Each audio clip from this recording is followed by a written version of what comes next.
The sun had barely set that evening when a black car stopped in front of the market. Women turned their heads, whispering. A lady stepped out, tall, elegant, dressed in fine clothes that didn't belong to a place like this. She walked straight to Amoka's small groundnut stand and said sharply, "Excuse me. Is this where Emeka hides now?" Amoka looked up, confused. I don't understand." The woman scoffed. "Of course you don't. I'm his fiancée." Before Amoka could say another word, Emeka appeared from across the road, carrying a small bag of sachet water. His expression changed instantly. "Chioma, what are you doing here?" Chioma folded her arms. "What am I doing here? I came to see how low you've fallen, playing helper to a groundnut girl." Her voice echoed through the market. People stopped what they were doing. Some laughed, others just stared. Amoka's hands shook. She turned to Emeka. "Is it true?" He stepped closer, his voice calm but firm. "Chioma, I told you before that engagement meant nothing. My father arranged it. I never wanted it. I never wanted you." Chioma's face hardened. "Then you'll regret this. Both of you." She turned sharply and got into her car, driving off in a cloud of dust. Silence hung in the air. Amoka's groundnuts burned on the fire, but she didn't notice. Her heart was burning faster. When she finally spoke, her voice was small. "Emeka, I can't fight rich people. I'm just a seller. Please, go before life disgraces me." He tried to hold her hand, but she stepped back and walked away. Days turned into weeks. The market buzzed with gossip, not she. The girl that stole the rich man's son. Amoka stopped smiling. She stopped talking to Emeka.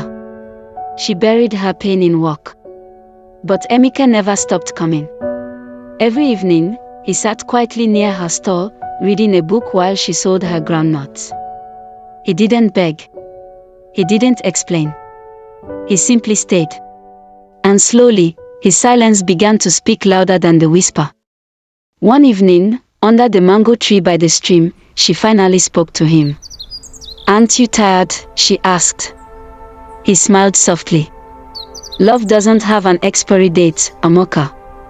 That was the first time she smiled in weeks. Her mother, who once disapproved, began to notice his sincerity. He visited often, helped with chores, repaired their leaking roof, and always brought books for Amoka. One night, her mother called her aside. "My daughter, that young man's love is not ordinary. It's patient. It's real." Amoka's eyes softened. "Mama, he believes in me more than I believe in myself." Her mother nodded. "Then hold on to that. Not all love destroys you, some love rebuilds you." With Emeka's encouragement, Amoka registered for evening classes. By day, she sold groundnuts. By night, she studied, sometimes under a kerosene lamp, while Emeka read beside her, correcting her essays. Years passed. The gossip faded. And their love grew quietly, like roots beneath the earth. Amoka earned a scholarship to the university. Her mother cried when she got the letter. "You've made me proud, my daughter." Emeka, now working at a publishing firm, supported her every step of the way. Even his father, seeing the kind of woman Amoka was, finally accepted them both. 4 years later, Amoka graduated with honors. She wrote her first book, When Love Found Me, inspired by their journey. It became a national bestseller. Amoka and Emeka married in a small, beautiful ceremony filled with laughter and roasted groundnuts wrapped in gold foil, a playful reminder of how it all began. Years later, Amoka sat at her writing desk, surrounded by awards. 2 children played on the floor while Emeka entered with a tray of tea. "Madam Otta," he teased, "you still working?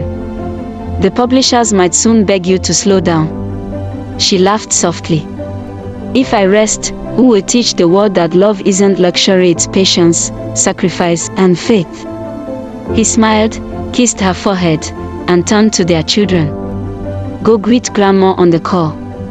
On the screen, Amoka's mother appeared older now, but glowing with joy, living comfortably in the home they built for her. Mama, Amoka said proudly, see your grandchildren. Her mother laughed. Oh, don't forget me when you win another award. That night, Amoka stood on her balcony, looking at the city lights, far from the dusty market where her story began. Beside her, Emeka wrapped his arms around her waist. Do you remember the day we met? He asked. How could I forget? She smiled. I was just a groundnut girl with big dreams. And now? She turned to him, her eyes glowing. Now, I'm a woman whose dreams found love and love made them real. They stood there quietly, hearts full proof that sometimes, the smallest beginnings lead to the most beautiful endings.